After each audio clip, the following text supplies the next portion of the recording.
अंबेजोगाई शहरातील वाहतुकीचा प्रश्न नागरिक पोलीस अधिकाऱ्याकडे सतत मांडत असतात।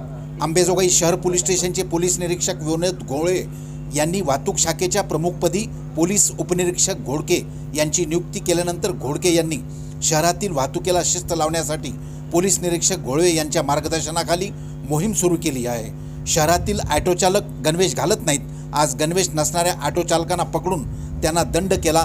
दंडापोटी 10,000 रुपये शासन खाती जमा झाले आहेत। उद्या जे ऑटो चालक जादा प्रवाशांची वाहतूक तसेच ज्या ऑटो चालकाकडे कागदपत्र नाहीत अशांची तपासणी करून दंड आकारला जाणार आहे।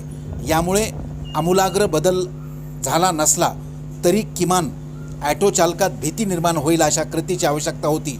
या मोहिमेत वाहतूक शाखेचे पोलीस कर्मचारी रोडे, पारवे, फड यासह 2 महिला कर्मचारी होत्या।